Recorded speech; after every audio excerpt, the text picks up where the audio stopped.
जय श्री हरि। सर्वप्रथम हनुमान जी ने लिखी थी रामायण, लेकिन फेंक दी थी समुद्र में, जाने क्यों।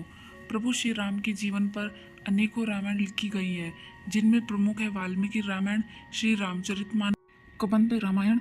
कबंध एक राक्षस का नाम था। अद्भुत रामायण और आनंद रामायण। लेकिन क्या आप जानते हैं, अपने आराध्य प्रभु श्री राम को समर्पित एक रामायण स्वयं हनुमान जी ने भी लिखी थी, जो हनुमद रामायण के नाम से जानी जाती है। इसे ही प्रथम रामायण होने का गौरव प्राप्त है।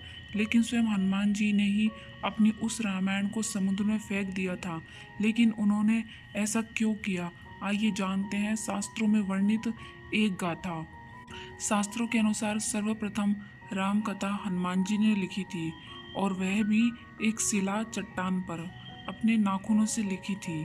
यह राम कथा वाल्मीकि जी की रामायण से भी पहले लिखी गई थी, और यह हनुमद रामायण के नाम से प्रसिद्ध है।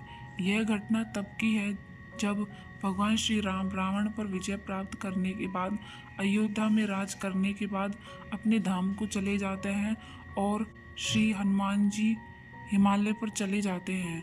वहाँ वे अपनी शिव तपस्या के दौरान एक शिला पर प्रतिदिन अपने नाखून से रामायण की कथा लिखते थे। इस तरह उन्होंने प्रभु श्री राम की महिमा का उल्लेख करते हुए हनुमद रामायण की रचना की।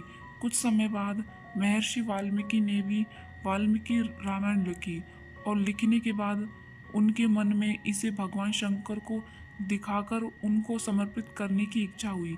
वे अपनी रामायण लेकर शिव के धाम कैलाश पर्वत पहुंच गए। वहां उन्होंने हनुमान जी को और उनके द्वारा लिखी गई हनुमद रामायण को देखा। हनुमद रामायण के दर्शन कर वाल्मीकि जी निराश हो गए। वाल्मीकि जी को निराश देखकर हनुमान जी ने उनसे उनकी निराशा का कारण पूछा, तो महर्षि बोले कि उन्होंने बड़े ही कठिन परिश्रम के बाद रामायण लिखी थी, लेकिन आपकी रामायण देखकर लगता है कि अब मेरी रामायण उपेक्षित हो जाएगी, क्योंकि आपने जो लिखा है उसके समक्ष मेरी रामायण तो कुछ भी नहीं है। तब वाल्मीकि जी की चिंता का शमन करते हुए श्री हनुमान जी ने हनुमद रामायण पर्वत शिला को एक कंधे पर उठाया और दूसरे कंधे पर महर्षि वाल्मीकि को बिठाकर समुद्र के पास गए, और स्वयं द्वारा की गई रचना को श्री राम को समर्पित करते हुए समुद्र में समा दिया। तभी से हनुमान द्वारा रची गई हनुमद रामायण उपलब्ध नहीं है। हनुमान जी द्वारा लिखी रामायण को हनुमान जी द्वारा समुद्र में फेंक दिए जाने के बाद महर्षि वाल्मीकि बोले कि हे राम भक्त श्री हनुमान, आप धन्य हैं, आप धन्य हैं। आप जैसा कोई दूसरा ज्ञानी और दयावान नहीं है।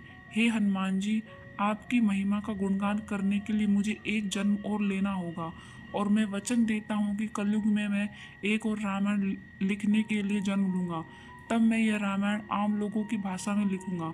माना जाता है कि रामचरितमानस के रचयिता गोस्वामी तुलसीदास जी और कोई नहीं बल्कि महर्षि वाल्मीकि का ही दूसरा जन्म था। तुलसीदास जी अपनी रामचरितमानस लिखने से पूर्व हनुमान चालीसा लिखकर हनुमान जी का गुणगान करते हैं, और हनुमान जी की प्रेरणा से ही वे फिर रामचरितमानस लिखते हैं।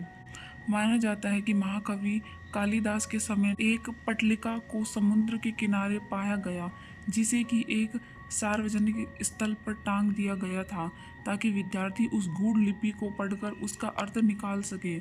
ऐसा माना जाता है कि कालिदास ने उसका अर्थ निकाल लिया था, और वो ये भी जान गए थे कि ये पटलिका कोई और नहीं अपितु हनुमान जी द्वारा रचित हनुमद रामायण का ही एक अंश है, जो कि पर्वतशिला से निकलकर जल के साथ प्रभावित होकर यहाँ तक आ गया है।